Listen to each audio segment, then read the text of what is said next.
បានជាកិច្ចចាប់ផ្ដើមខ្ញុំបានសូមធ្វើការគោរពជំរាបសួរទៅកាន់ពុកម៉ែបងប្អូនជាទីនឹករលឹកជាទីរាប់អានអស់នេះប៉ុន្តែថ្ងៃនេះគឺត្រឡប់មកសាជាថ្មីហើយមកកាន់ YouTube Channel Dion Khmer Engineering ទាំងអស់នេះផងដែរតែថ្ងៃនេះប៉ុន្តែគឺខ្ញុំពិតជាមានសេចក្តីរីករាយមែនទែននៅក្នុងការចែករំលែកនៅ concept ម៉ូដផ្ទះនេះសម្រាប់ធ្វើការចែក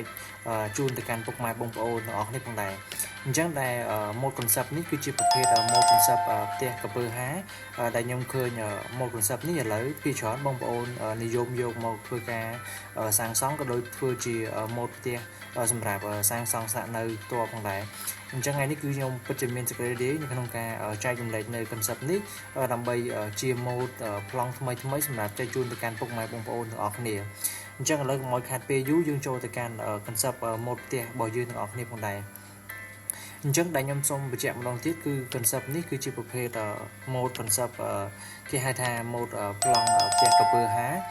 ដែល mode នេះគឺជាការ design និងរចនា mode ផ្ទាល់ដោយរូបខ្ញុំផងដែរអញ្ចឹងឥឡូវយើងចូលទៅកាន់ការងារលម្អិតបន្ថែមពាក់ព័ន្ធជាមួយនឹងទំហំផ្ទះក៏ដូចជារូបរាងផ្ទះរបស់យើង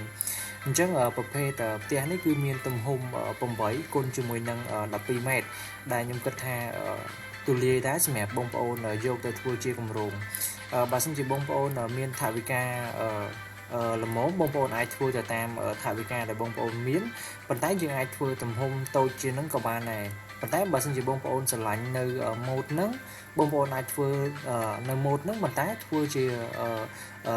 ឲ្យទូចជាងហ្នឹងក៏បានដែរគឺវាអត់អីសំខាន់ទៅលើទំហំផ្ទះទេគឺអាស្រ័យទៅលើរូបរាងផ្ទះរបស់យើងទេអញ្ចឹងបងប្អូនអាចធ្វើឲ្យវាតូចជាងនឹងតិចទៀតក៏បានដែរអាហ្នឹងអាស្រ័យទៅតាមថវិការបស់បងប្អូនអញ្ចឹងដែល mode concept នេះគឺខ្ញុំលើកយកមកគឺមានទំហំ8គុណជាមួយនឹង12ម៉ែត្រសម្រាប់គ្រួសារយើងតូចល្មមអីគឺយើងអាចនៅបានសម្រាប់ផ្ទះ mode ប្លង់ផ្ទះក្រពើហានេះដែលបន្ទប់ខាងខ្ញុំបន្ទប់ខាងក្នុងនេះខ្ញុំអត់បាន detail លម្អិតឲ្យបងប្អូនបញ្ជាក់ទេប៉ុន្តែ mode នេះបើមាននៅក្នុងប្លង់ 2D ប្លង់ AutoCAD របស់ខ្ញុំគឺមានទំហំ3បន្ទប់ដែលមានបន្ទប់គេងហើយនិងបន្ទប់ទទួលភ្ញៀវចំនួន1ហើយផ្ទះបាយបងប្អូនអាចធ្វើនៅប្រឡោះខាងក្រោយបានសម្រាប់ផ្ទះក្រពើហានេះដោយសារតែទំហំរបស់វាគឺធំដែរ8គុណជាមួយនឹង12ម៉ែត្រអញ្ចឹងបងប្អូនអាចលៃ3បន្ទប់ជាមួយនឹងបន្ទប់ទទួលភ្ញៀវនៅខាងក្រៅហើយផ្ទះបាយនៅខាងក្នុងបានបើខ្ញុំមានពេលខ្ញុំនឹងធ្វើការលម្អិតពាក់ព័ន្ធជាមួយនឹងផ្នែក interior នៅខាងក្នុងប៉ុន្តែខ្ញុំអត់សូវមានពេលទេខ្ញុំគ្រាន់តែបង្ហាញពីផ្នែក exterior ខាងក្រៅដើម្បីចែកជូនម៉ូដប្លង់ខ្លះដើម្បីចែកជូនទៅកាន់ពុកម៉ែបងប្អូនទេអ្វីដែលសំខាន់គឺម៉ូដនៅខាងក្រៅអញ្ចឹងបើសិនជាម៉ូដនៅខាងក្រៅពុកម៉ែបងប្អូនពេញចិត្តសម្រាប់ម៉ូដនៅខាង interior ខាងក្នុងពុកម៉ែបងប្អូនអាចលៃបន្ទប់ចែកបន្ទប់ខាងក្នុងបានដោយការងាយស្រួលទេអត់មានពាក់ព័ន្ធហើយក៏អត់មានអីសំខាន់នៅដូចនៅខាងក្រៅដែរខ្ញុំទទួលស្គាល់ថាខាងក្នុងទូលាយមិនទូលាយអាស្រ័យលើការចែកបន្ទប់ឲ្យបានត្រឹមត្រូវក៏ប៉ុន្តែផ្នែកខាងក្រៅរូបរាងខាងក្រៅក៏ជាកត្តាមួយដ៏សំខាន់សម្រាប់តាក់ទាញទៅលើផ្ទះរបស់យើងដែរអញ្ចឹងណាពុកម៉ែបងប្អូនហើយសម្រាប់ផ្ទះរបស់យើងបើតាមគំនូរប្លង់នេះគឺខាងក្រៅខ្ញុំរៀបកាឡាហើយបន្តមកទៀតគឺយើងមានកាមេរ៉ានៅចំហៀងហើយនិងពីខាងមុខនៅខាងមុខហ្នឹងគឺយើងមានគេហៅបើសិនយើងនិយាយសាមញ្ញទៅគេហៅថាយ៉នៅខាងមុខហ្នឹង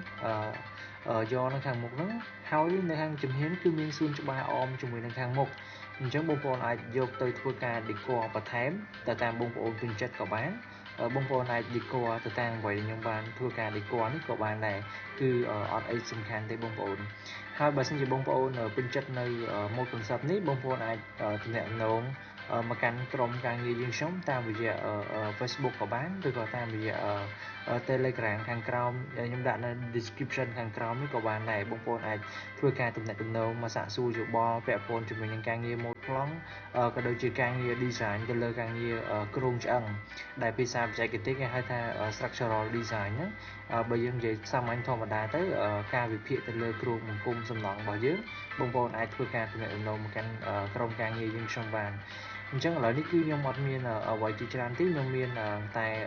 ម៉ូដប៉ុណ្ណឹងសម្រាប់ធ្វើការចែកជូនទៅកាន់ពុកម៉ែបងប្អូនទេ ហើយសម្រាប់វីដេអូក្រោយៗទៀតខ្ញុំនឹងស្វែងរកនៅ concept ផ្ទះថ្មីក៏ដូចជា design នៅ mode ផ្ទះថ្មីដើម្បីធ្វើការចែករំលែកទៅកាន់ពុកម៉ែបងប្អូនបន្ថែមអញ្ចឹងឥឡូវនេះខ្ញុំសូមបញ្ចប់វីដេអូនេះត្រឹមតែប៉ុណ្ណេះអរគុណច្រើនពុកម៉ែបងប្អូនទាំងអស់គ្នា